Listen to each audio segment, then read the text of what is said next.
Today having a little coffee and dark chocolate, 72% cocoa. Yeah, this kind of chocolate that I eat.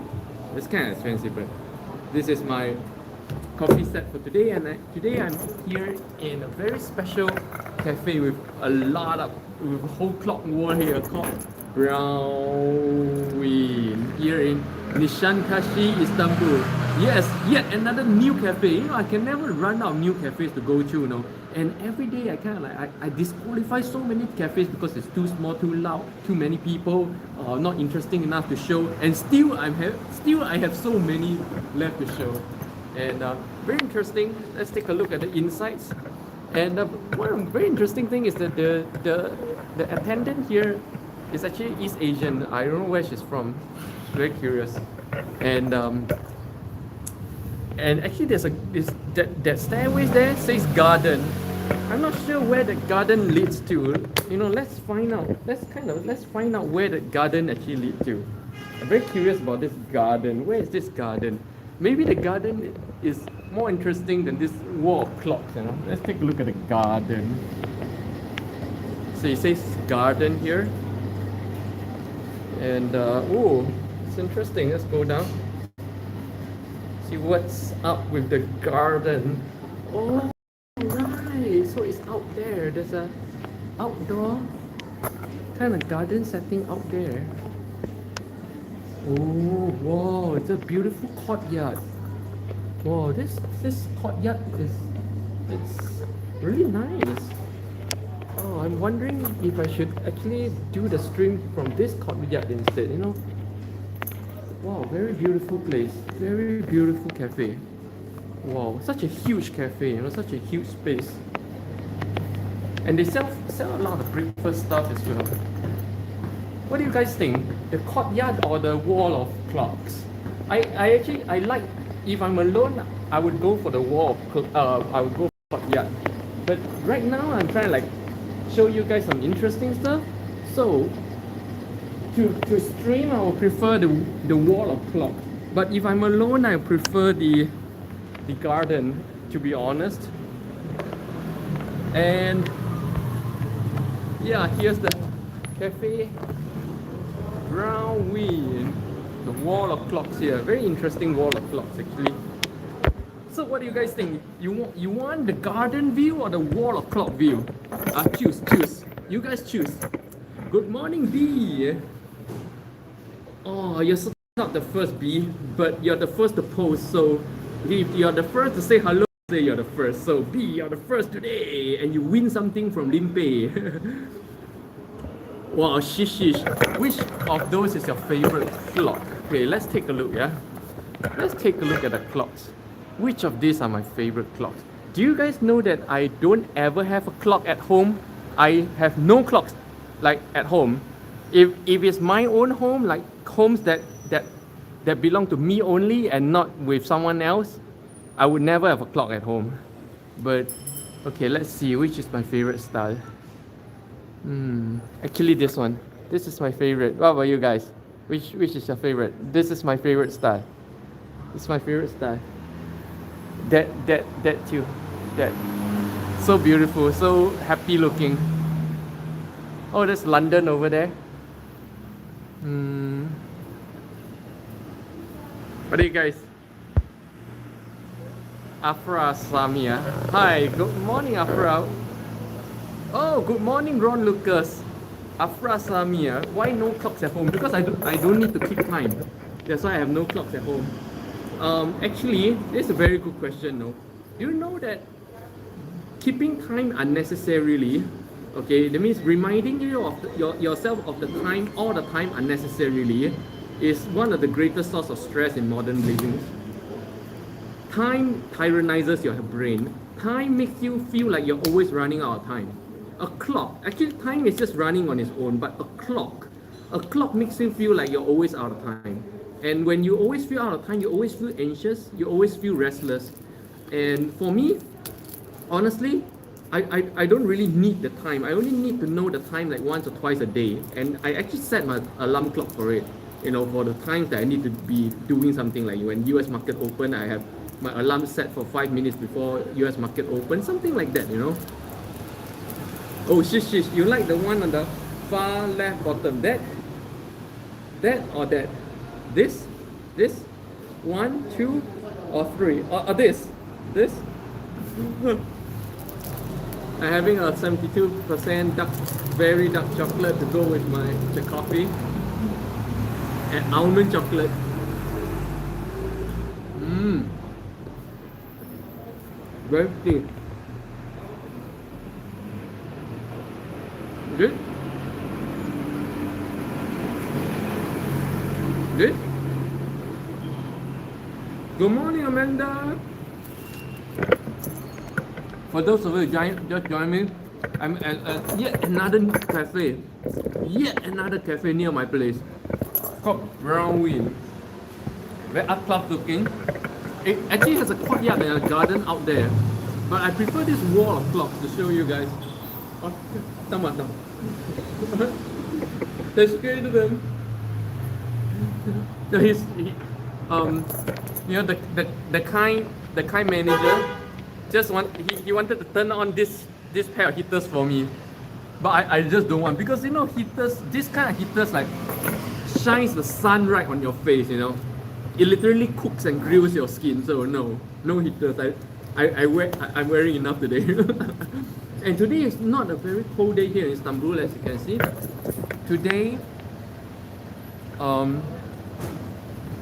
Today is actually quite warm, you know. It's like 12 degrees Celsius right now, quite warm. But of course, as you can see, people are still dressed up. And very curiously, the attendant, maybe she's an attendant, maybe she's the manager, maybe she's even the owner, I don't know, but it's an East Asian lady. I never got to ask her, but and when I was ordering, I ordered from her in Turkish language as well. So because I'm not too confident where she's from, you know. But do you guys know that there are Turkish that look like this as well? East Asian Turkish. People like from East Asia who has moved to Turkey generations ago, they are. So you cannot assume now when you see someone looking like this in Turkey, you cannot assume that they're definitely foreigners, you know, because they may be from Turkey itself. They may be Turkish.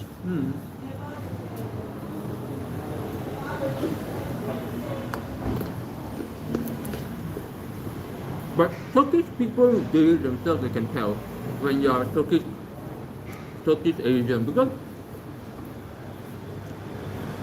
for lack of better word, you smell like one. For lack of better word, it's not the smell, but the feel. You can see from the way they talk, act, move, dress, everything, if they are East Asian from Turkey or somewhere else. Safra Samir, yes, you're right. It makes your mind over anxious sometimes. Yes, a lot of times. That's why I never have clocks at home, and because clocks are very unnecessary. Clocks consistently tyrannize your brain, okay? Especially this kind of clock. This kind of clock with the hand ticking, tick, tick, tick, tick. Even if you're not looking at it, you're hearing it. You're hearing the tick, tick, tick, tick. It's so bad for your mental health. I'm telling you, clocks. So unless you have an absolute necessary reason why you need to have a clock at home, I always say don't ever have a clock at home. There's a wall clock here in Brownwind. Rather than calling this a wall clock of war, I'll call it a wall of stress, you know, not a wall clock, a wall of stress. She's the one with the metallic frame. This one? She's I prefer that library cafe, it's so comfy, yeah. But I don't want to start sticking to one place, you know. I don't want to stop making habits. I want to move around. And in the process, it helps me to discover more about Istanbul as well, yeah? So this is located here in a side street. Very narrow side street, as you can see. Outside streets in Turkey tends to look like this. Very narrow. Extremely narrow. It is very up class looking, very beautiful cafe. And there's even a courtyard and a garden down there. If I'm alone, I would go there. So beautiful. But because for streaming purpose, I really want to show you guys some interesting stuff, and I think this is more interesting to show. Andy, you. Good morning, Limpeh. Good morning, Andy. Keisha, good morning, Limpeh. So many clocks. Yeah, this is a wall of clocks. A new cafe that I'm bringing you guys to, and it's a brown wing here in Nishantashti, Istanbul. Oh, the only chow chow that I see this chow chow every morning. This same chow chow. Like that chow chow must be the only chow chow in this area. Dexter Chua. Wait, what the fuck? Why are you suddenly in Istanbul? Dexter, I've been in Istanbul for a year. I came to Istanbul last December. I've been here for almost a year. I'm not suddenly at Istanbul.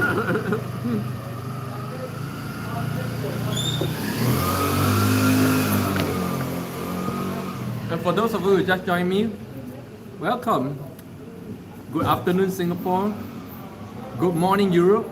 And good evening, America. Every morning I have people from all 3 time zones watching me drink my cup of coffee. This time, if you are new to my live stream, this is a live stream where every morning, I bring you guys to a new cafe or location here in Istanbul, get a coffee, and then chit chat about any and everything. Anything. We just chit chat about any and everything. And so today, for the first time, I'm at Brown Wing Cafe, a very lovely cafe with a very signature wall clocks. In fact, they even have a courtyard and a garden just like in the basement going out into the back, you know. So beautiful. If I come here alone, I'll go to that courtyard, but for showing purpose, this is more interesting to show. For live streaming purpose. And here I am with my regular cup of Americano. And today, my compliment is a 72% cacao specialty chocolate sold here as well. This chocolates in Istanbul are kind of like the chocolates in Istanbul are more expensive than food. This bar of chocolate is 3 meals. It's the price of 3 regular meals. Very expensive. Chocolates here are very expensive. Good morning, Tressa. Good morning. Welcome back, all my regular guys. Which is a favorite clock on this wall of clocks?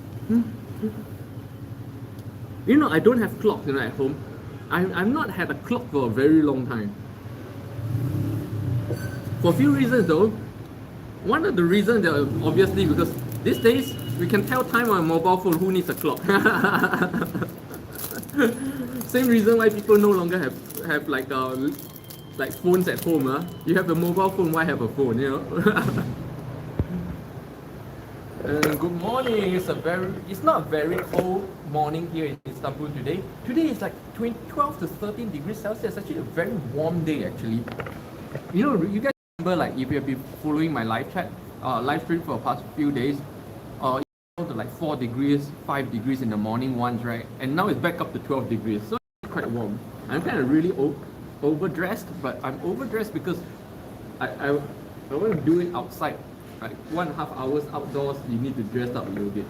And this is the most up-class area in Istanbul, the Soho or the Manhattan of Istanbul, called Nishantashti, the most up-class Italian-style, Milan-style area of Istanbul. And this is where I live in Istanbul for the past 1 year.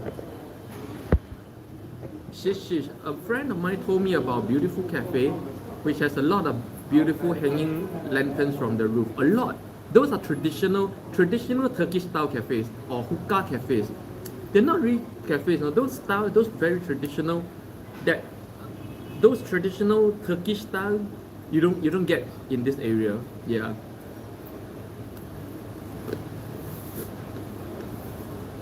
This area of Istanbul is extremely European. Like, apart from the language, you can't tell. Sometimes I walk down this part of Istanbul and I have the fleeting feeling like I'm back in like Madrid or Milan. It feels, some parts just look so exactly the same and feel so exactly the same. Even the people, they dress exactly the same. The people in this area Dress completely European style. When if people pass by, I'll show it to you guys. So this is an extremely sophisticated European part of Istanbul, and in fact, and indeed, this is where we are right now. This is the European side of Istanbul, and in fact, the European side of Turkey itself. Only this part is of the entire Turkey. Only this part is in Europe. The rest is in Asia, the Asia continent. But as you know, Turkey actually spans the European and Asian continent. But let's say this is Turkey. Only this much, only this digit much is in Europe. Shish, what do you usually dream about when you sleep, or you're not dreamer, or you're non-dreamer kind? By dream, I mean the dreams you get while we sleep. Everybody dreams. There's no such thing as a non-dreamer. The only problem is most people are not trained to remember their dreams. Everybody dreams, 100%. There's no such thing as a non-dreamer. There's only such thing as a bad memory, or untrained memory. I dream. I not only dream, I can manipulate my dreams. I'm awake in my dreams. I lucid dream. It's something I learned many years back. Around the time the movie Inception came out, I started research into the topic of lucid dreaming, and I found a technique which I employ over just a couple of months of training, and yeah, now pretty much I'm Superman in my dreams. I make my own dreams, just like how I make my own reality, just like how I make my own life. I make my own dreams, however I like.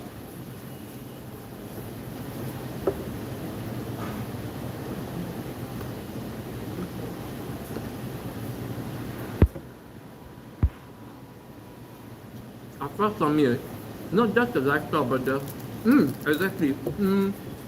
Actually,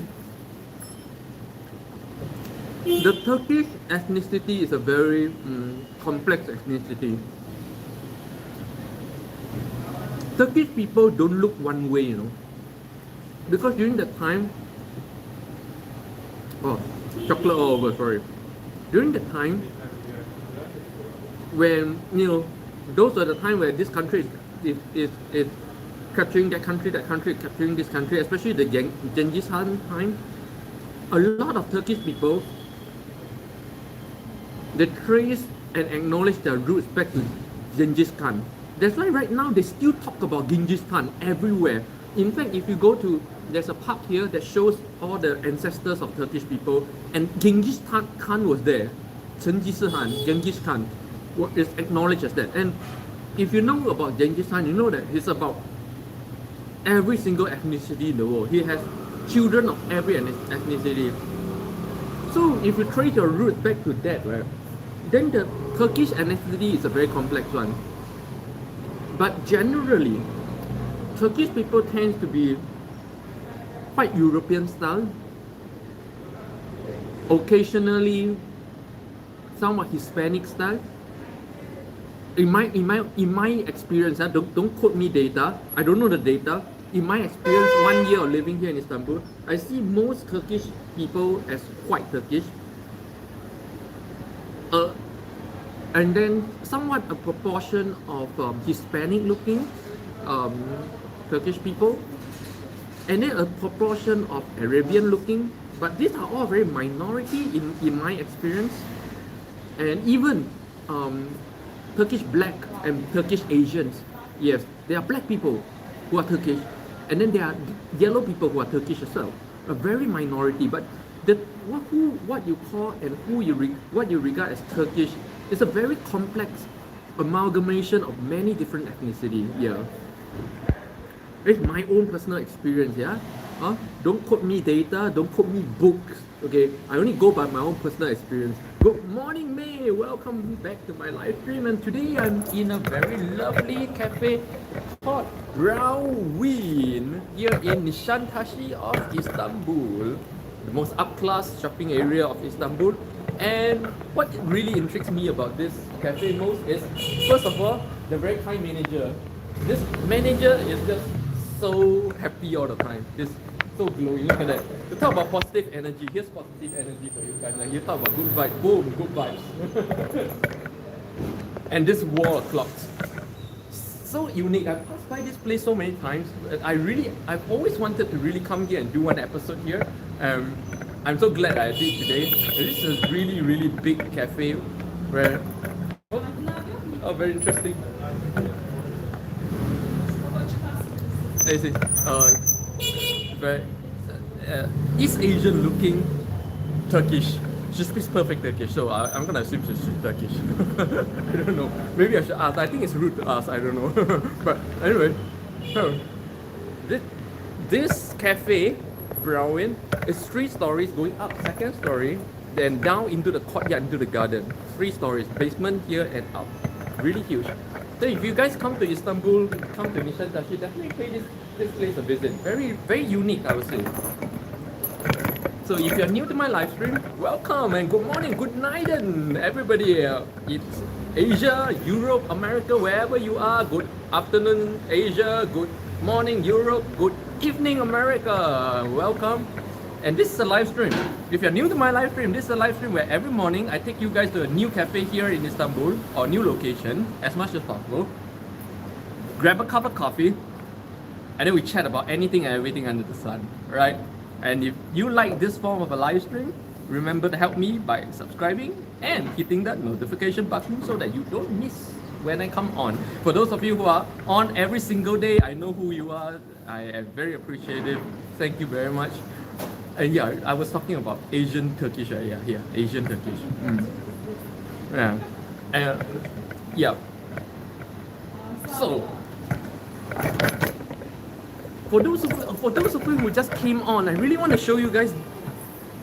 I really want to show you guys the garden of this cafe. You know, this cafe is really huge. And see, if you go down here, you see garden. By the way, I'm not paid by these cafes to market them, yeah. And so far, I have to pay for my own coffee always. Okay, so. But here's the courtyard. Wow, I really love this courtyard. Wow. Wow, look at this. Wow. Wow. Is this beautiful or what? Huh? Wow. I really like have half the mind to just stream from here. Wow, looks awesome, right? You guys want to do it here or in the wall clocks? Choose. Wow. Really love it. But you know, one thing very dangerous is this. You see, up there's apartment buildings, okay? And there's one culture in Turkey. It's not a bad habit, it's just a culture. Because I've seen it enough to know that it's a culture. That they actually dust their carpet out the window. So I don't want to sit below the window and get dusted by the carpets.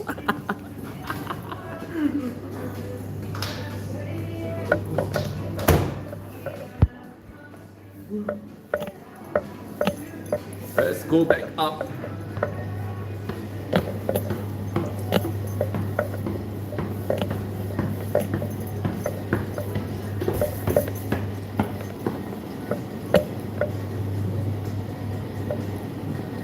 You know, I'm too curious.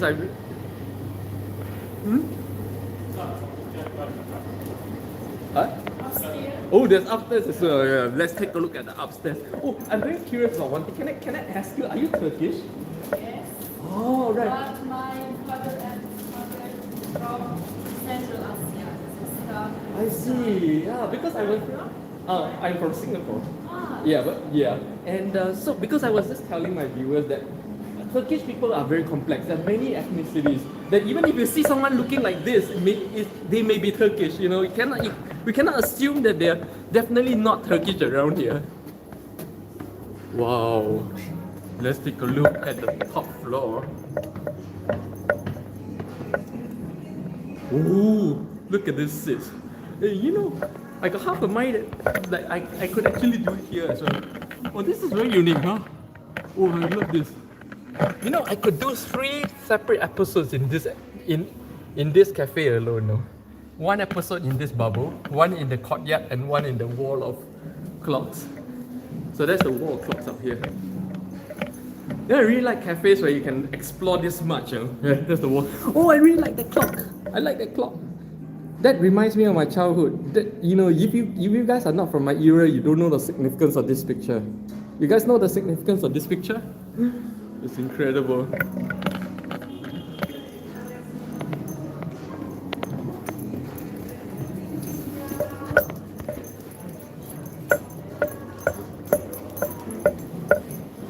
Oh, it's so incredible looking.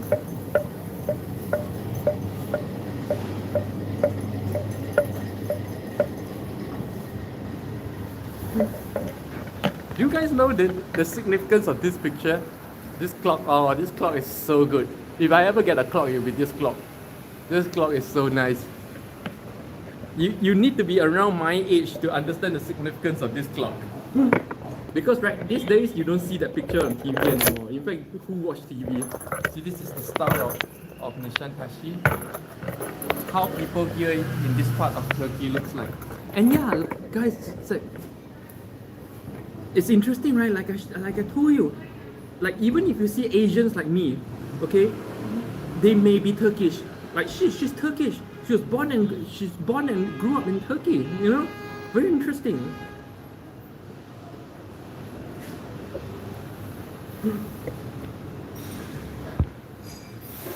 Afra Samir, what is your date of birth? Tell me if you don't mind. Oh, 25th of August. I'm a Virgo. If you're asking.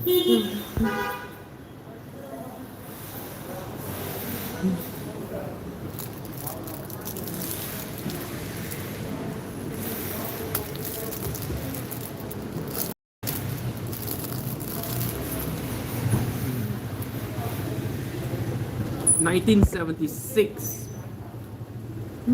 Why Samir? Yes, I'm an old man. I'm coming 46 years old.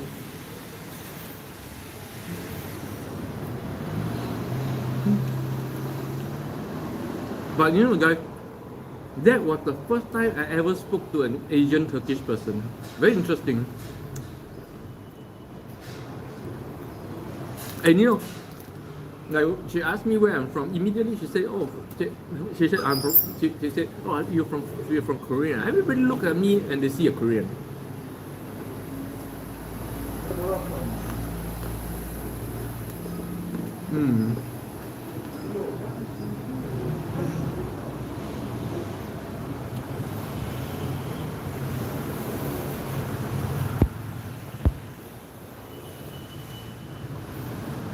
CJ Vestin, wow, a lot of new names lately. Yeah, welcome to my live stream. CJ Vestin, when will you go to Korea? For the first time, I've been to Korea. I lived in Korea for 5 years.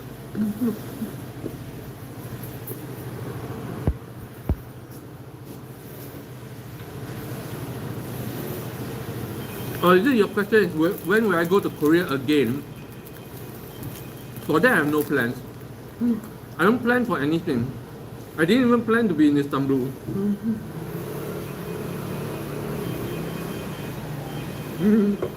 Very nice again. Just say yes.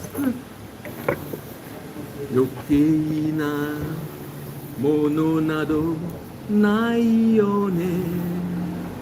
すべての君と僕との離れらさていた少しぐらいのもののやわがままも眺めに Can't remember the lyrics anymore. 恋人の差しないたもうこのまま二人で夢を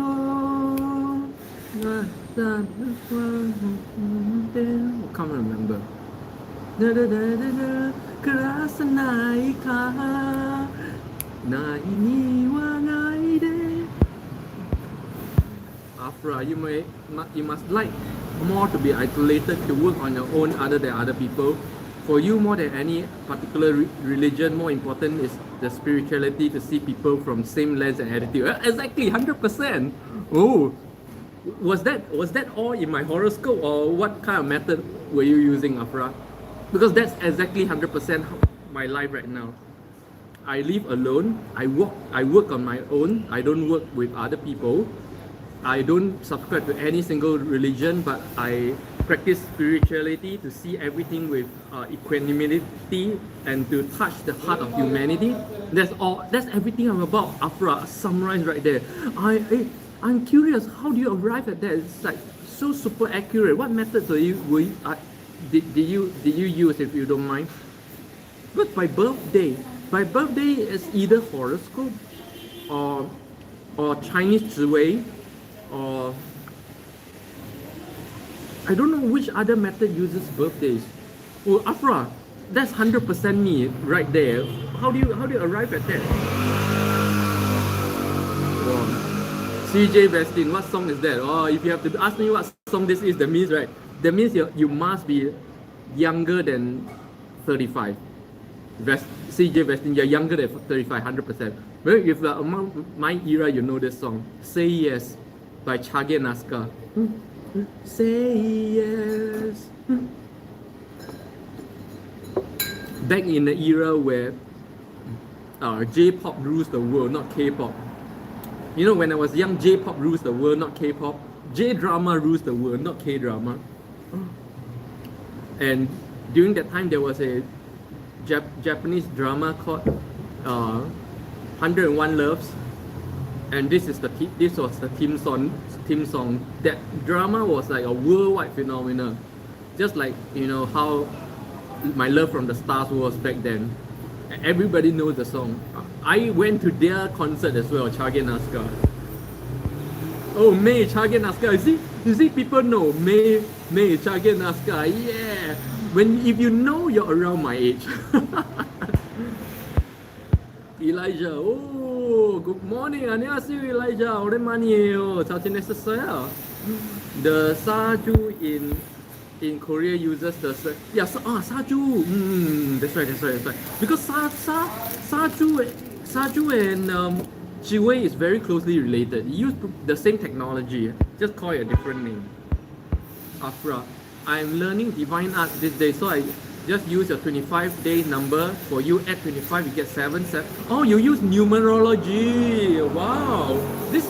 Afra, I am very impressed. This is my first encounter I experienced with numerology, and I'm surprised that it is this accurate.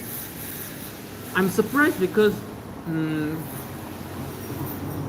by being able to tell me this accurately, what I am based on my numerology, and because you're a spiritual person, you understand this, so I would say it the spiritual way.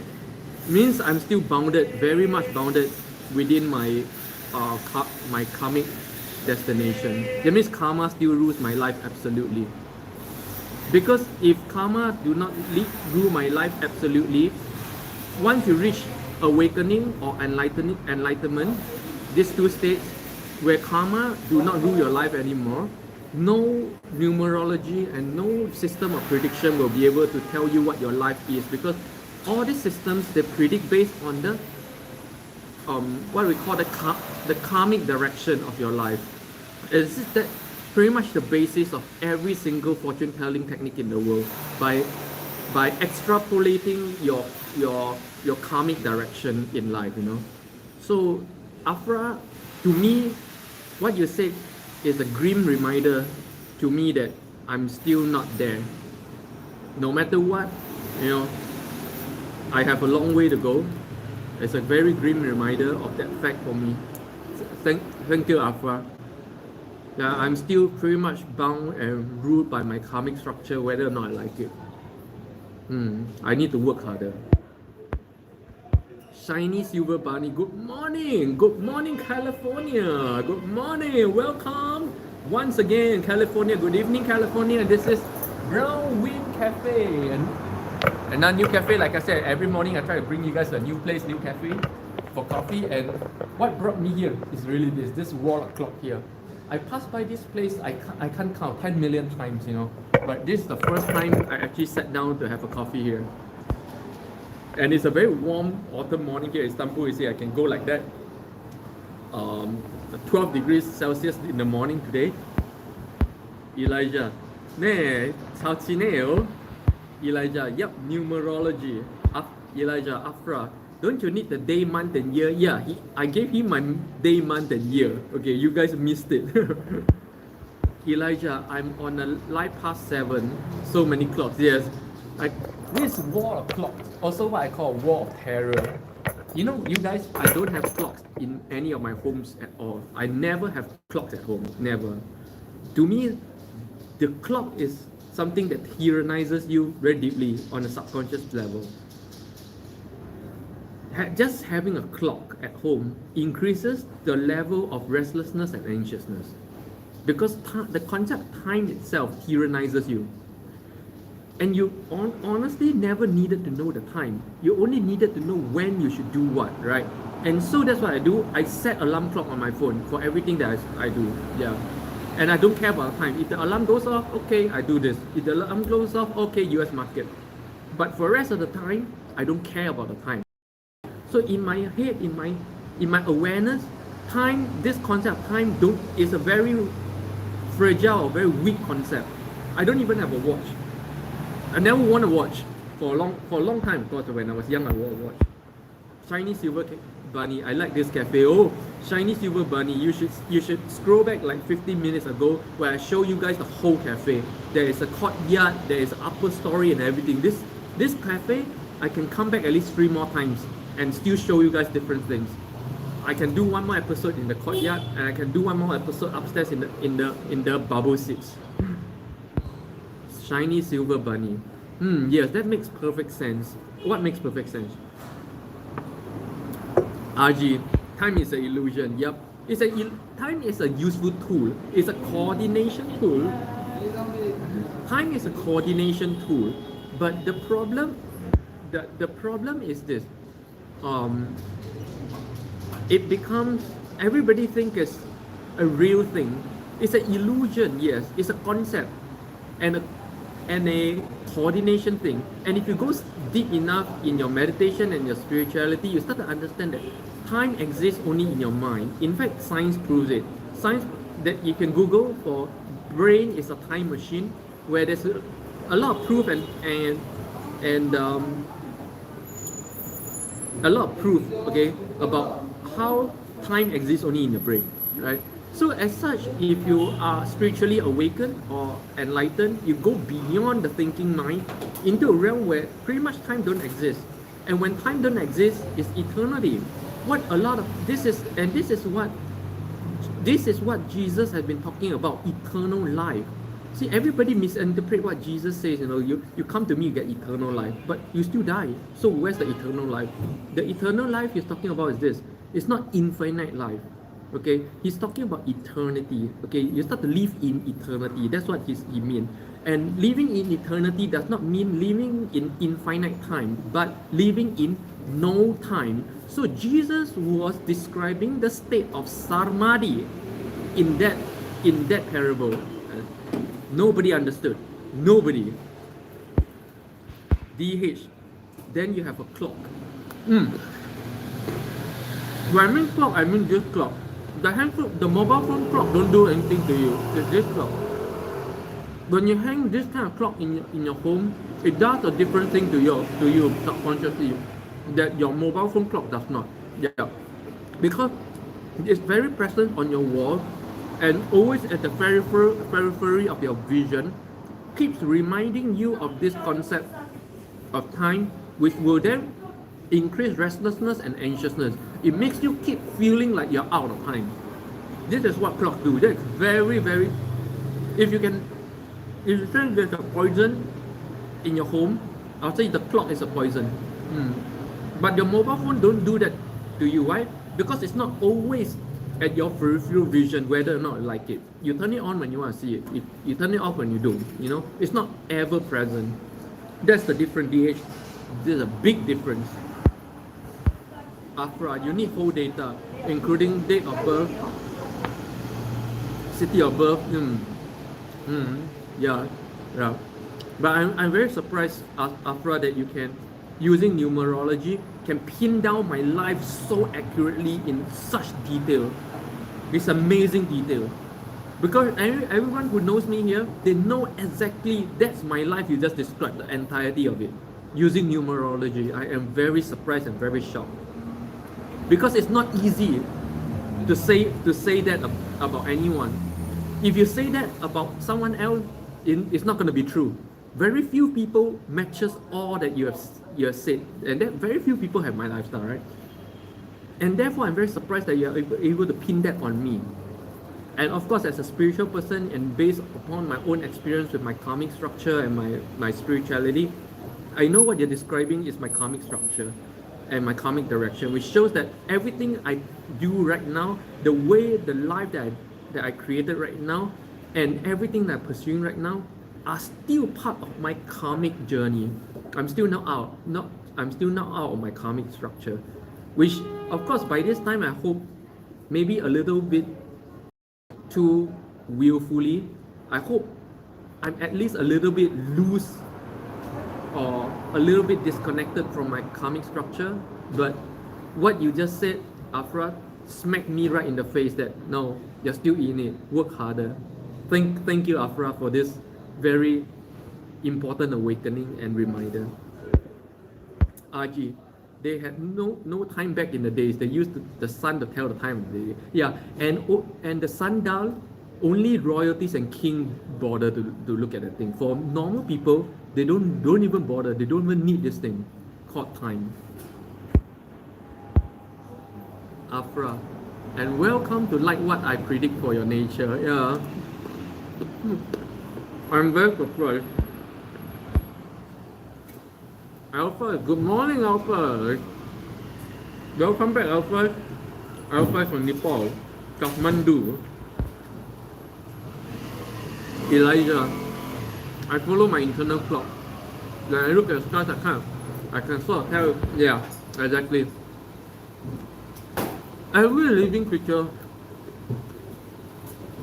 I don't call it internal clock because I think scientists call it internal clock because they don't understand this simple concept that all life is connected to the whole. All life is connected to the entirety of the whole of the planet. The problem in mankind today is we do a lot of things to try to make it feel like we're not part of nature. Right? We create this separation from nature, but we're still part of nature. It's inevitable. And therefore, everything that's connected to this planet rotates with the planet, moves with the planet, moves with the seasons. And therefore, whatever is happening in the planet is happening within us as well. And we can feel it. And therefore, we can feel whatever the planet is doing. And they call it internal clock. It's not really a clock. It's just our body connected with the planet, just like a bear knowing when it should sleep, just like a tree knowing when it should sprout. We know what so-called the time is to do anything simply because we are rotating and spinning and growing and evolving with the planet internally. They call it internal clock or bio clock. It is not an accurate description of this connection. It's not because we have some kind of clock ticking inside. No.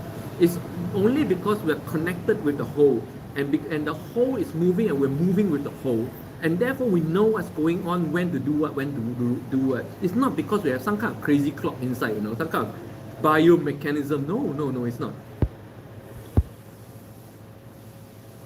A B C D E. Hello, Limpeh. Welcome. Wow, today a lot of new names. Yeah, welcome to my live stream. If this is the first time that you're on my live stream, this is a live stream where every morning here in Istanbul, yes, I'm in Istanbul, Turkey, I take you guys to a new cafe, get a coffee, and pretty much chat about anything and everything. Today I'm at Brownwind Cafe here in the most up-class area of Istanbul, the Nishantashi area of Istanbul.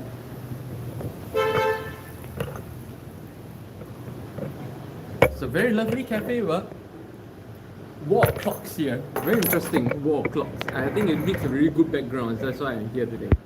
Welcome. Welcome to my live stream. And let me know where are you watching from. And Afra, where are you watching from, Afra? Afra, your astrological chart shows that you like things to be very much exact, same, one, not much changes. Critical also for how to do certain things or where. Yeah. Actually, I use when it comes to. Actually, you're right. I have the tendency to not change things. Yeah, but I think this is not unique to me. That's kind of like human nature. So I'm not going to credit that too much. Critical also for how to do certain work or where things are. As a Virgo man, I tend to everything in my house is always like in the same places. But it's not a good thing. Again, it's karmic tendency and very strong conditioning behind this kind of behavior, which is something I'm trying to break. Even with this live streaming, every day I look for new cafe. It's not easy, you know. But why do I do that? Why don't I just stick to one place? Actually, like Afra says, I want to stick to one place. I want to stick to that book cafe that I streamed yesterday. I keep going back there, right? But I force myself to look for somewhere new because I don't want this to harden into a tendency or habit. This is how karma is formed. Karma is not a checkbook of good and bad things you do. Karma is compulsive tendencies hardening into uncontrollable behaviors that govern your future. This is what I always prevent in my life. Right now, I'm breaking every one of these karmic compulsion, subconscious tendencies that is driving me towards an unknown destination in life. And you see, it shows up in as small a thing as doing this live stream in one place or changing place every day. Yeah. Even this one small thing, it can harden into a tendency that changes your future in a way that you cannot control, in a subconscious and compulsive manner. I don't want that anymore. I want to be 100% in control of my future, of my everyday. This is the whole purpose of my spiritual journey, you know. I want to be in control. I don't want karma and old conditioning and old habits and genetic habits to rule my life anymore. I don't want to be taken to an unknown destination anymore, you know. ABCD. I need a clock in my room so I don't miss the live streams. Oh, it's so sweet. ABCD. Let me give you a better solution.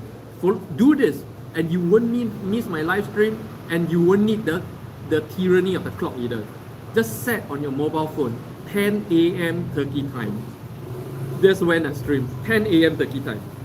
Okay, at 10 a.m. Turkey time, just go to my channel and you'll see me. Alright, and you won't be tyrannized by this evil thing.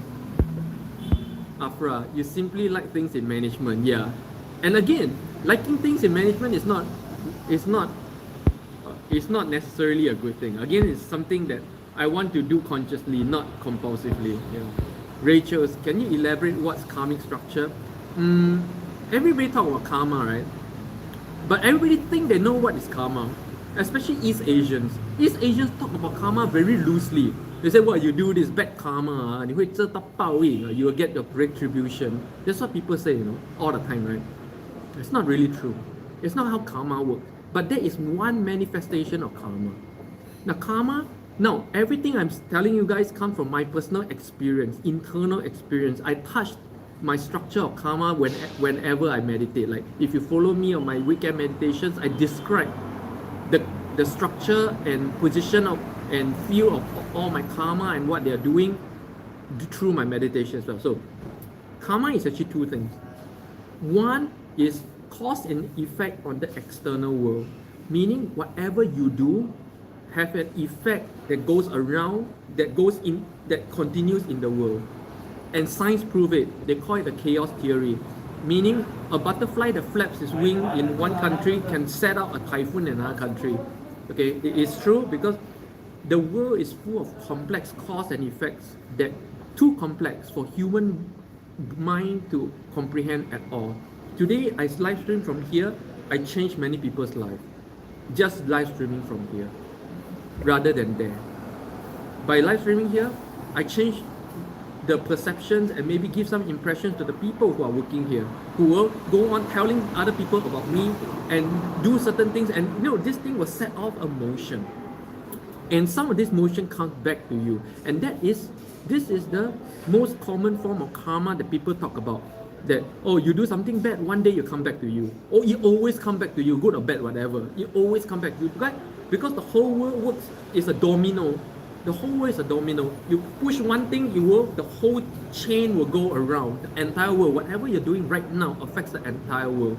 That's why a lot of people say, how am I responsible for the guy who murdered someone 2 streets down the road? I'm not responsible. I'm sorry, you are responsible, but you don't know it.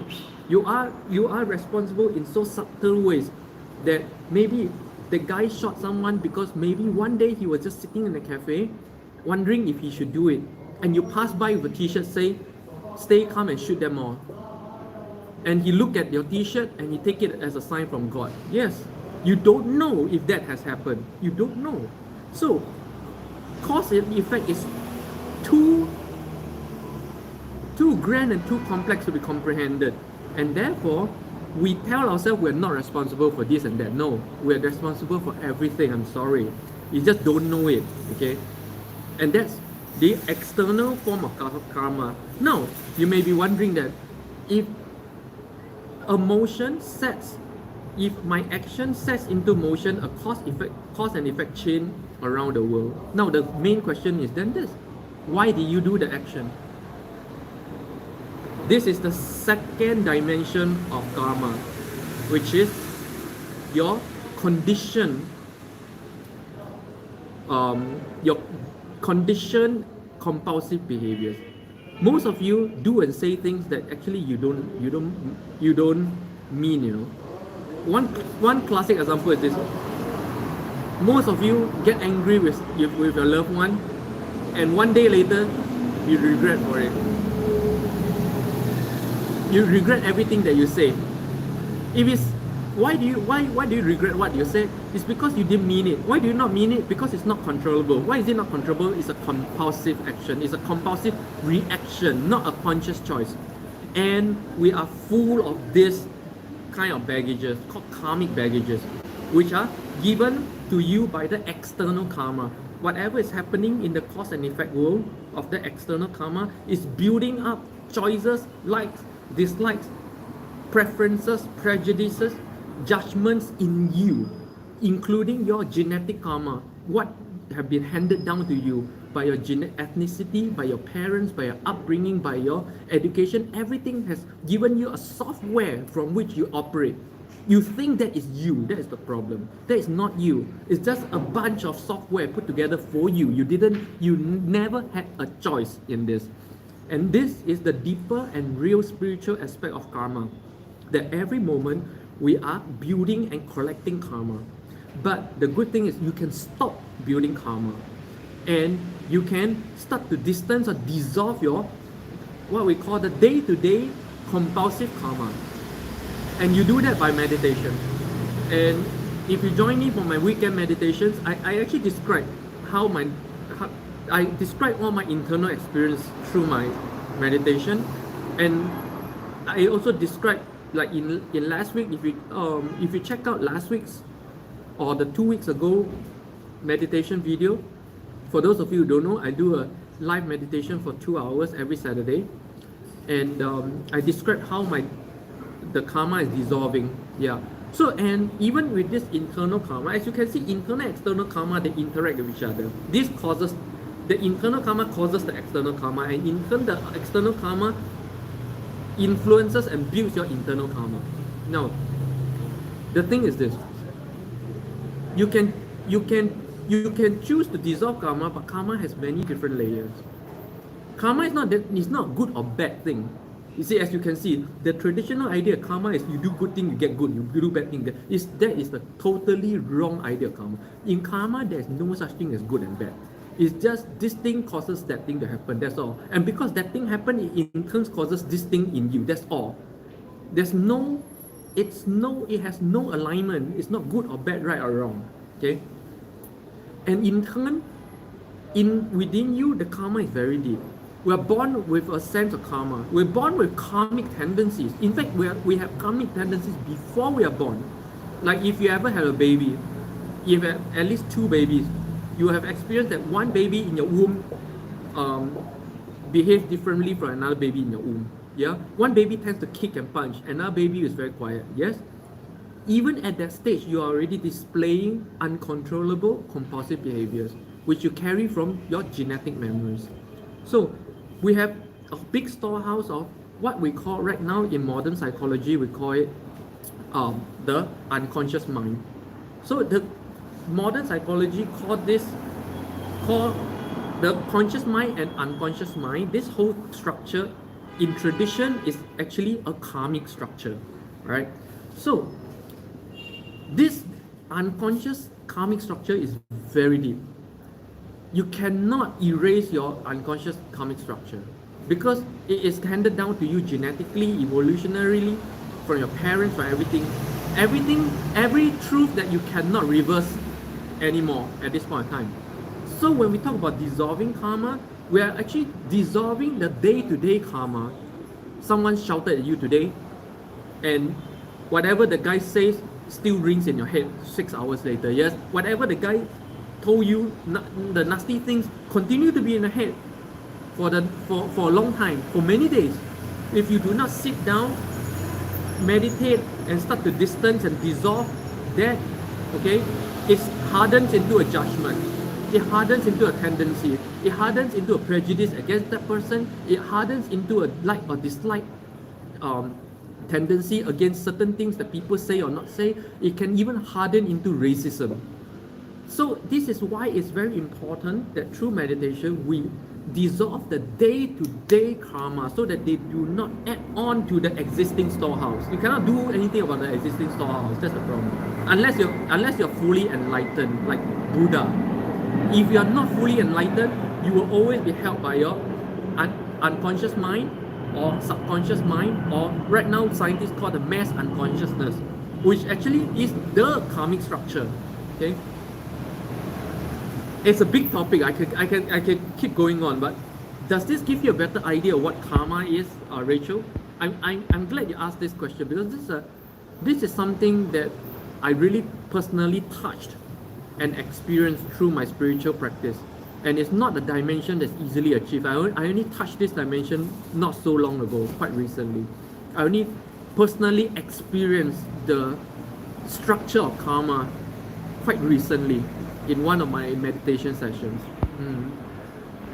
So I'm very glad, very thankful for Rachel for the question so that I can share this with the world.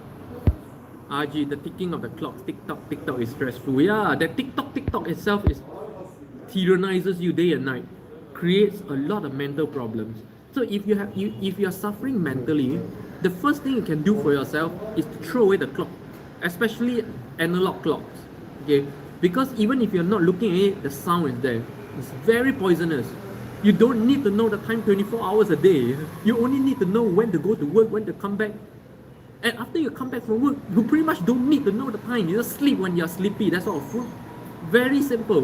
Why do you want to be tyrannized by time 24 hours a day? Afra, in your childhood, you always have big parties going on at home, like people coming. Oh yeah. I came from a very prominent family. Yeah, that much is true. DH, I live in the eternal now. I function, operate in the infinite here. That is time or lack of. Or at Jason, I don't know what's Jason Shishko. Yeah, the eternal. A lot of people misunderstand what eternity is. I can, like I said, I only talk about the things that I personally experienced, and in many of my meditation sessions and in many of my awakening experiences, I touch the realm of eternity within me. And I can tell you this, eternity is not infinite time. Eternity is a total absence of time. Yeah. And eternity is I can't say it's only an internal experience, because eternity or the lack of time is the truth of the cosmos. Once you get out of this solar system or get out of Earth, there's no time in space at all. Time exists only on Earth and in your head. You know, if you go out into space, there's no more time. Yeah, everything is a standstill. Nothing is time. There's no time moving unless you purposely track time, or you purposely some kind of device telling you the time. Time ceases to exist when you're out in space. So I cannot say that. So space is eternity, you know, which means that I cannot say that eternity is only an internal experience, which I experienced quite a few times. It's not an eternal experience. It is a cosmic reality. And eternity is not infinite time. It's simply the complete absence and eradication of time. It is a very amazing experience which anyone can reach if you have the enough spiritual and meditation practices. Olivia's Retro, true. Wow, welcome back, Retro. DH, Texas. Not sure why you showed up in my feed.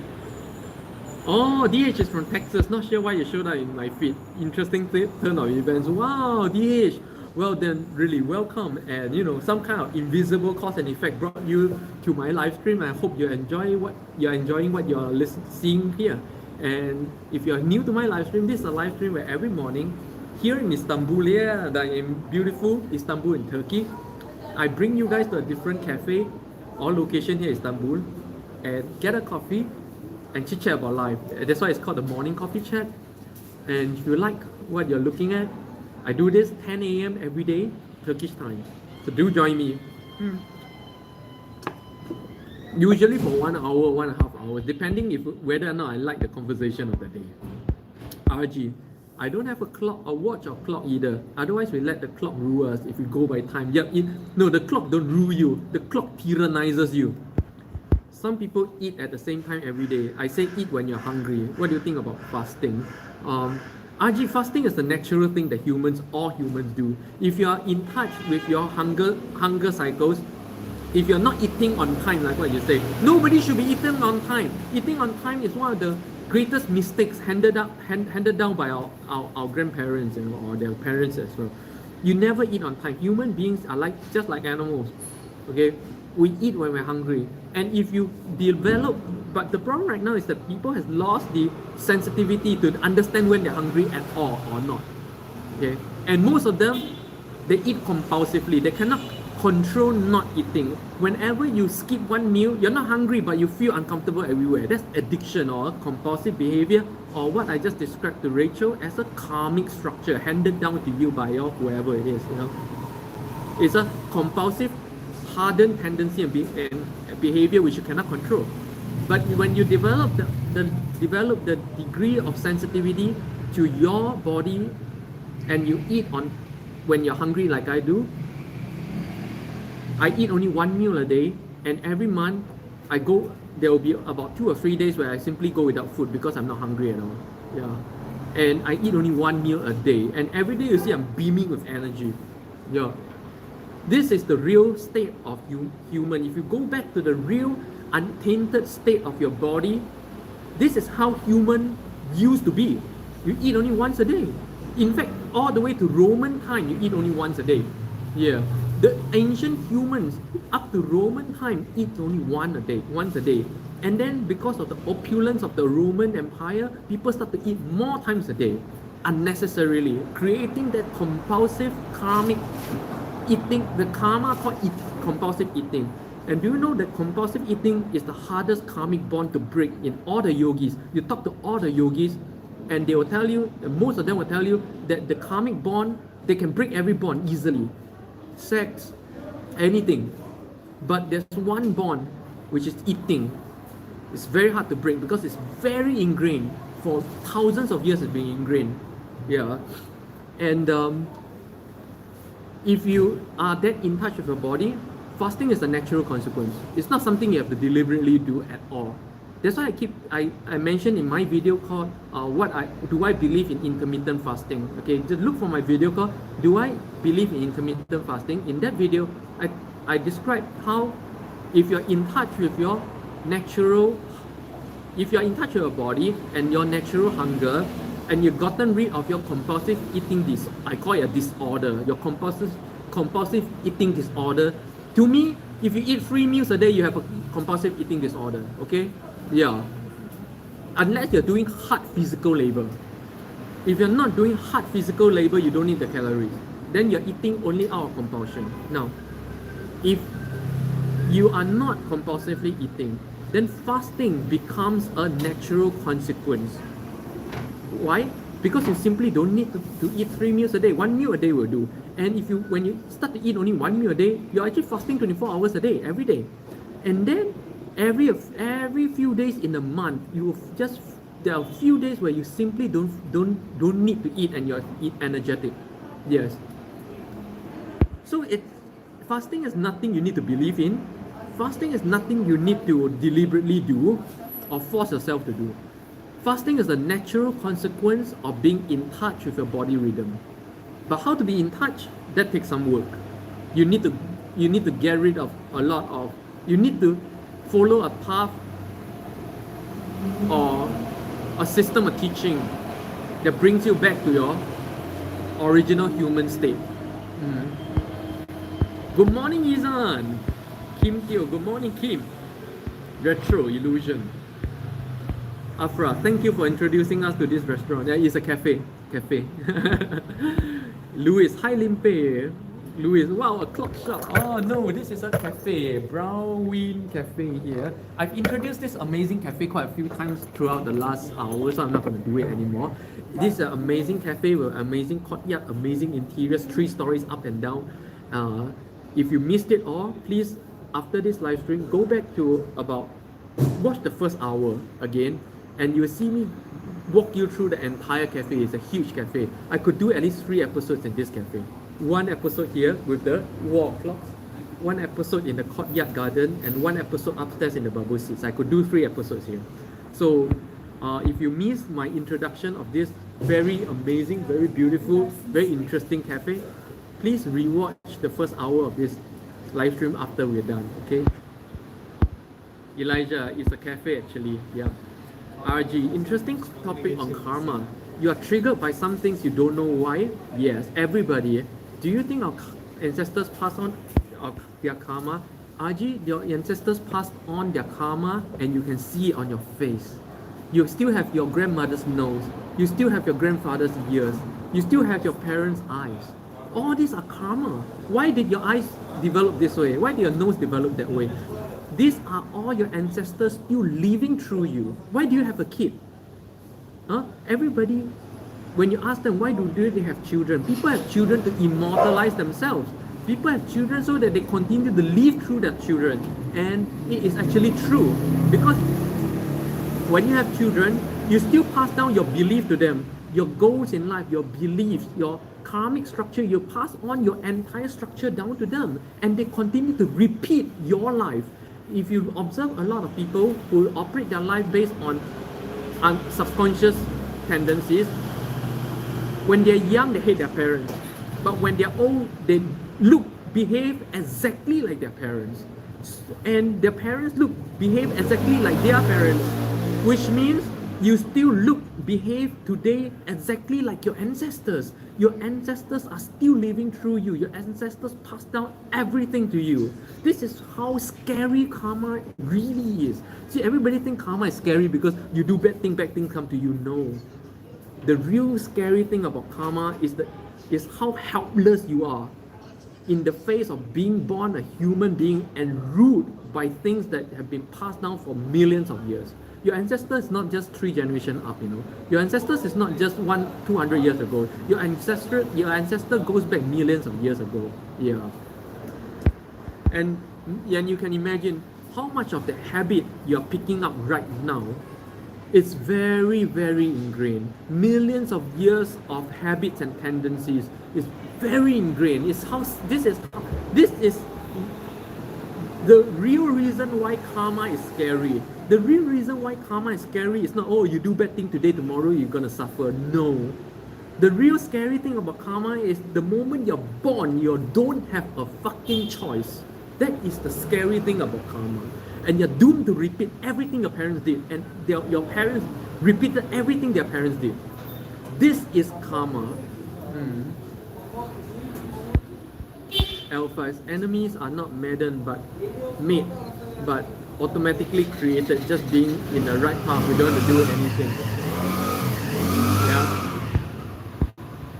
Rachel, yes, thanks for your explanation. There are very few Singaporeans, Singaporeans, especially Singaporeans, I grew up in Singapore, right? Singaporeans use this term karma very loosely. All my life I hear them abuse this word. No? Back in when I was in my childhood, people in Singapore, you talk about, oh, you sure have bad karma, you will have your retribution. They say this just like, it's just like how people today say, oh, God will punish you for this, God will punish you for that. Very loosely, without really knowing what it's all about. RG, meditation dissolves it. Yep, but only dissolve the day-to-day karma. Yeah, meditation cannot dissolve the mass unconsciousness within yourself. The mass, or what we call the unconscious mind, the mass unconsciousness, which is of course the big storehouse of karma. That you only dissolve when you become Buddha. And most people become Buddha at time of death. During mukti. That means for most 99.99999% of us, during our living years, we will never be able to get rid of it. Retro. San Francisco, wow. How do you guys all find your way to my live stream? Ron Lucas, I learned that karma was cause and effect between lifetimes. So if you do something bad in one lifetime, you have to pay for it in one of your future. Yeah, that's only the very surface of karma. Very surface. By saying that karma is a cause and effect between lifetimes, it's not only between lifetimes. Karma is cause and effect every single day, every single moment of your life, not only between lifetimes. And second, by saying that karma is passed down through lifetimes, more accurately is karma's, the whole karmic structure is being passed down to you from your ancestors, generation after generation. That is the more accurate way of it. What you say is that karma is between lifetimes. It's a belief. It's not something you have experienced, right? For me, I touched the karmic structure experientially within myself. So this is how how I saw karma. I see it. It's not a belief. This is how I experience it and how I handle it on a day-to-day basis and how I actually dissolve karma on a day-to-day basis as well. So I'm just saying from my personal experience, I don't like to talk about belief. I don't like to talk about a theory like, oh, karma is cause and effect between lifetime. People who say that, they never experience it. Why? Because you never experienced a previous life. You never. If you never experienced it, it's not a reality to you. And therefore, I don't talk about these things that are not a reality. Yeah. RG, you have so much energy, wonderful. These days I'm less hungry, you realize. You don't need as much food. It's just the daily routine ingrained in us. Our experiment with fasting and detox. No, RG, you never have to experiment with fasting. RG, you don't have to plan to fast. You don't have to plan to detox. Just focus on your practice of getting back in touch with your body. If your meditation keep going, keep developing that sensitivity within your body, keep dissolving compulsive behaviors and compulsive eating thinking. One way of doing it is very simple. Is whenever the compulsion to eat arises, means, oh, I want to eat. Stop for a few seconds. Don't just flow. When you just flow, that's karma right there. You're unconscious again. You're not in control anymore. Again, your karma is in control. When it comes up, you stop yourself for a bit and you look at it. Okay, this feeling says I want to eat. Now you question your body. Are you hungry? If it says, yes, I'm hungry, you eat. If you don't feel the hunger at all, your energy is up, there's nothing wrong in your stomach, you're not getting pains or anywhere, then now you know, you're lying, I'm not going with it. And the more you do it, the more you do not follow your compulsions, the more it starts to lose its energy. In fact, during meditation, you can feel your day-to-day karma as a real tangible energy field around you. I feel it. It's crackling, it's like pinching and needling all over my body. And as it loses power, all this needling and static electricity kind of feeling starts to go away. And that's when you know you dissolve the karma. It's actually a physical thing, Karma is physical, It's not spiritual, it's not ideal.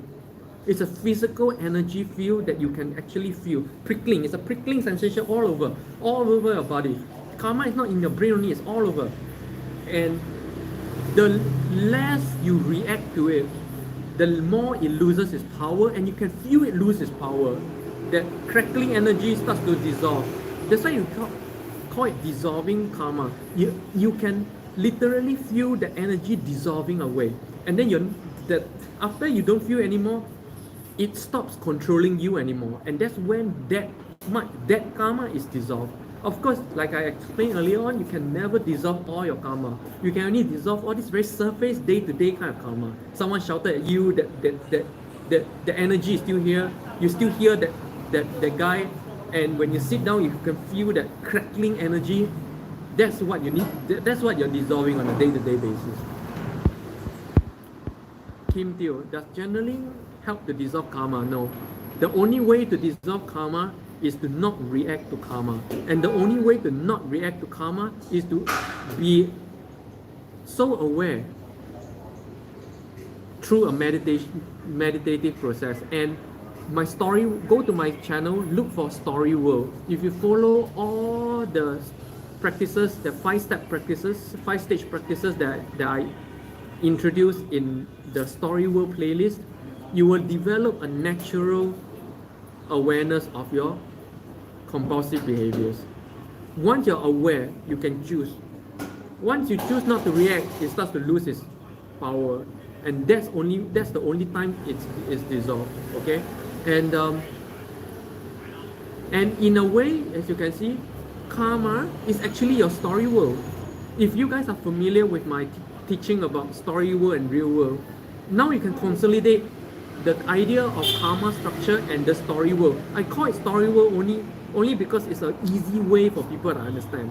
But basically, that story world, that's your karma right there. That's the whole karmic structure trying to rule your life, and you live in it all the time. But through a meditation system, like my system is the easiest in the world to help you get in touch and be able to see this very clearly.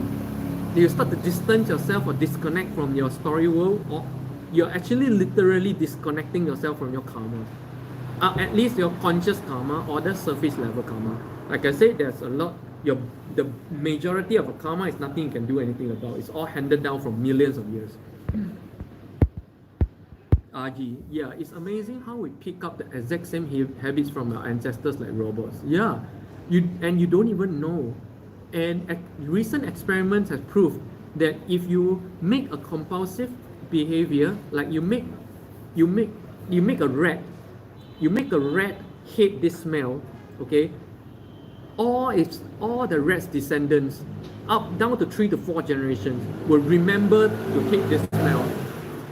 And for human, this thing passed down for millions of years. This tendency is very strong. It's nothing you choose. That's the problem. If your ancestors were heavy smokers, you're very likely to be a heavy smoker in your life. It's a karmic structure that gets handed down. Your ancestor is living through you. To be even more fair, your ancestors are living your life right now. They gave birth to you so that they can immortalize themselves in you and continue to live through you. This is the truth about how and why people propagate their generations. Why do you have children? Children are your so-called legacy, right? What do you mean by that? Because you're living through them. You're still expecting everything that you have to continue through them. And so, as that child, what is it even fair to expect your child to inherit and live your life for you? But it's not even a choice. It's not even a choice. Some people even do it consciously. Some parents even consciously expect their children to live their life. That's even worse, because you're already passing down your entire karmic structure. And now consciously you're ruling their consciousness as well. Wow. Those kind of environments are stifling, right? Like, it makes life just a living hell. Yeah. May, wow, very chim topic. Yeah, actually I like to talk about chim things, Rachel, Limpeh, do you think pictures or objects like Buddha emit any spiritual energy? Yes, everything emits energy. Even this cup emits energy, and science proves it. Science proves that everything is a vibration or energy. Everything. Okay? So, everything, especially pictures of Buddha, Jesus, even if they are not consecrated. Now, there's a difference between a consecrated thing and a not consecrated thing. A consecrated thing is someone with a spiritual energy passes down the energy onto that object, and that energy stays with the object. That's consecration. But even without consecration, pictures of Buddha and Jesus and this kind of things have very strong energy. Why? They have strong subconscious belief energy.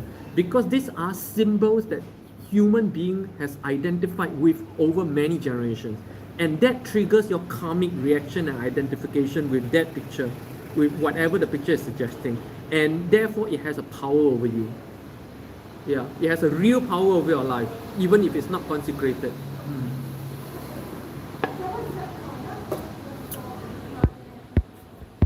Alpha is in our Wushu class. Oh, you learn Wushu, Alpha?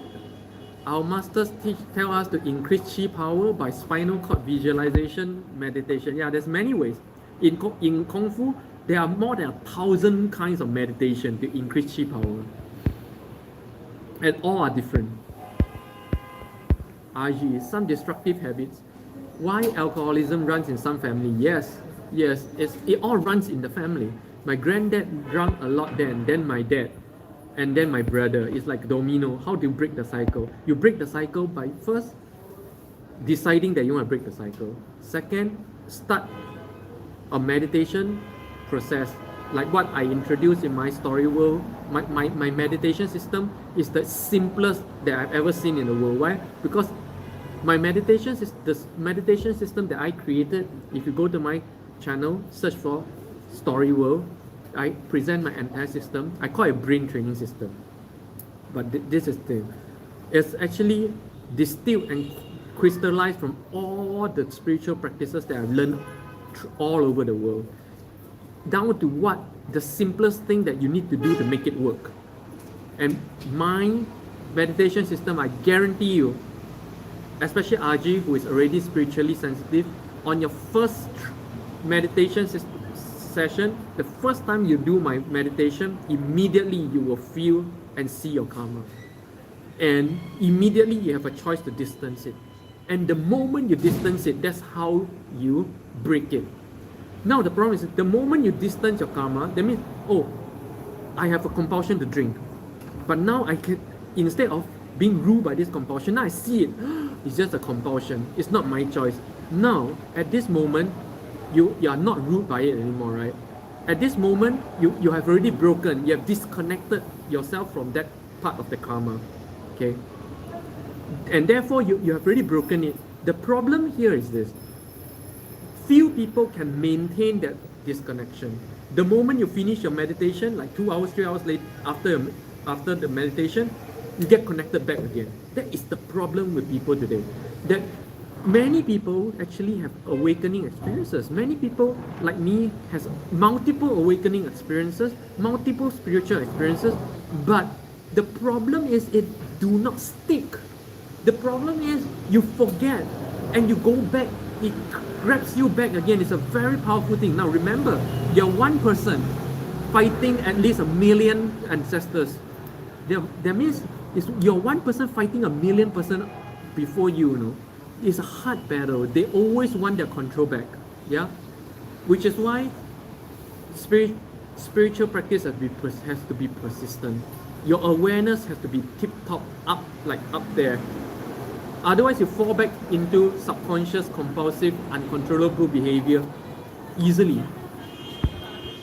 Which is how, and this is also why a lot of Christians say you can lose your salvation. At the moment of disconnection from your karma, you're already saved. You're no longer ruled by your ancestors. But you can lose your salvation when you go back into unconscious behaviors. This is actually what Christians mean in the original sense, in the way Jesus taught it. RG, You have no control over your destiny. The subconscious mind continue to rule the same. Yes, exactly. No, you have no control at all. And you have control, absolute control, only on the time that you are perfectly enlightened. Not even after you're awakened. Okay, there's a difference. There's a lot of awakened beings in the world today. In fact, more awakened beings in the world today than the whole history of mankind. But there are very few fully enlightened people walking around, because mostly when you're fully enlightened, in Chinese we call it 圆寂, meaning you mostly achieve it at the moment of death, and therefore you won't be walking around, you know. And that's when you shed all your karma, and that you're done, and you just go rest in peace, you know. But the thing is this, there are, if you're just if you're an awakened person, an awakened person is a person who knows experientially, not knowledge. You need to experience it. Who experience how to do this, but are inconsistent at maintaining it. John Lucas, to experience karma in that way, you have to go back into a previous life, but this requires a very high level of spiritual advancement. But you can reach that level if you do the exercises. Yeah, actually, you can experience the karmic structure without going back into previous life. That's what I did. I experienced this whole structure without having to go into previous lives. Yeah. Alpha, and after meditation, I feel some electric vibration in my hands. Yeah, that's qi. In alphas, that electric vibration in your hands, in Chinese qigong is called qi gan. Qi gan. Qi gan means literally the feeling of qi or ki or prana. So in Chinese qigong, there are a few sensations that are called qi gan. First is prickling electric in your fingers. Second, prickling around your crown of head, and rumbling in the dantian or stomach area. These are all indications of your pranic energy or your qi or your ki energy moving. In Chinese qigong, we call it qi gan. Retro, good job. Elijah, ancestry is like a taburi. Each generation, the color have to be reapplied to keep it fresh. RG, what do you think about genes? Do you have children? I don't have children. But like I explained just now, a big part of your karmic structure is genetic memory. It's all about genes. Your genes is literally your ancestors reproducing themselves. That's why it's called reproduction. Your ancestor carbon copied themselves, becoming you, and still living through you as you. Ron Lucas, I learned that what is passed down is not your karma, but rather the etheric forces of the etheric body that you incarnate in. It carries the things that you get from your ancestors. Yeah, and this whole thing that you get from your ancestors are part of that karmic structure that I just described. You can call it any other name. The name doesn't matter. The whole purpose of understanding the karmic structure is this. Just this. Throw away all the names, please. If you start to label things, then the more you label, the further away you get from the spiritual truth and spirituality. Okay, spirituality is all about getting rid of labels. So this is how karma without label works. You have a big storehouse of unconscious tendencies and behavior that are passed down from generation to generation, and then you have a conscious amount of conditioning that you gather through your childhood, your education and upbringing and everything, whatever your parents teach you. This whole conscious and unconscious thing, which is scientifically proven and called a conscious mind, unconscious mind, they do something in the world. They create a cause in the world through your actions. The actions, where the action come from? The action comes from all this conditioning, conscious and unconscious conditioning. You do something in the world. This doing creates a cause and effect in the world that causes a lot of things to happen within the world. It comes back to you. It always comes back to you, some form or another. You just don't know, okay? But then, and other people's cause other people carry this thing that do things in the world as well. And this effect comes into you and within you builds upon this structure. So it becomes a cycle. This structure does things in the world. The thing that happen in the world influences and build on this structure, which in turn do things in the world again. It becomes a cycle. And in Taoism, they describe this cycle as two different kinds of cycles: constructive cycle or destructive cycle of nature. Okay. So if you get rid of all the names, get rid of all the names, please get rid of all the names. The labels don't matter. A rose by any other name will still be a rose. Okay? What you call the etheric body or whatever, or the karma, whatever, throw away all the names. Just know that you have a whole bag of uncontrolled behavior. They are doing things in the world, creating cause and effect that comes back and add on to that whole bag of things and keep going on and on and on. That's in Buddhism what you call samsara. This is samsara. That cycle is samsara. May, is Falun Gong really bad? Well, of course, I have no experience with Falun Gong, so I cannot comment. Elijah, ancestry with karma. Yeah, I made a mistake. Wow, it's been a really, really interesting conversation. I never thought I would be sharing about karma on my live stream. Never. I never thought that I would be able to share this part, because this part is something that I touch on very deeply in my very deep meditations and my very deep spiritual practices.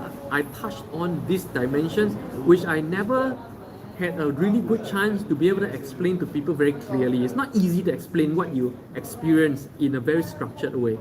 And I'm very, very happy, and I'm very, very honored and privileged to be able to share this experience, not information. I'm just sharing my experience. So you can agree or disagree, whatever. It may not even be true. It's just my experience, okay? Elijah, karmic patterns and cycles can be broken. However, it takes years to break. Yeah, it takes a long time. It takes a super long time. And Chi, good morning, Chi, from Dublin. We're just about ending. It's 1.5 hours. Lewis, spiritual realizations. Yeah. And yeah, guys, it's been yet another amazingly interesting coffee chat. So do you already feel you have already broken off from your ancestry linkages? To a certain extent, yes. I cannot break the genetic structures, the genetic karma, and the genetic memories, but I have broken all the traditions, the mental structures, the ethnic beliefs and traditions and mass unconscious beliefs and limitations and compulsions of my ancestry. That much I have all thrown away so far. Yeah. That's why right now I can mold myself into any ethnicity, anything. I can become anything right now. I already broken free of whatever they tell me I am. In psychology, this is just what it means.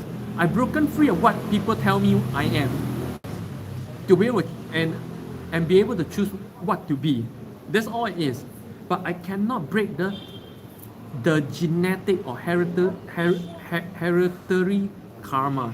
That can never be broken. They only be broken when I fully realize as Buddha, and mostly that happens when during the moment of death. Okay. RG, your environment plays a lot, different energies. You can change your life and mindset. When I was awakened in India, when you get back, you see a lot of people are sleepwalking through life. Yeah, exactly. Yeah, enlightened and like awake. I see a lot of people awakening. RG, MC, quite a few awakened people on my live stream as well. Haifa, I know. In fact, you don't. I can tell from what you say if you're awakened or not. But a lot of people don't understand the distinction between awakening and enlightenment, yeah? Elijah, I hope the chocolate bar was good. Oh, still a lot left. Such a good conversation. I didn't have time to eat. I didn't have time to fill my mouth with other things. And Elijah, also speaking of intermittent fasting, I finished my week. Well done, Elijah. And yeah, guys, amazing conversation. Let's continue this tomorrow morning because it's been 1.5 hours and battery is running low. It's been Limpeh with yet another morning live stream here in Istanbul. In beautiful Cafe Brown Win with a beautiful wall of clocks in Nişantaşı, Istanbul. See you guys tomorrow morning, 10 a.m. Turkey time. Annyeong.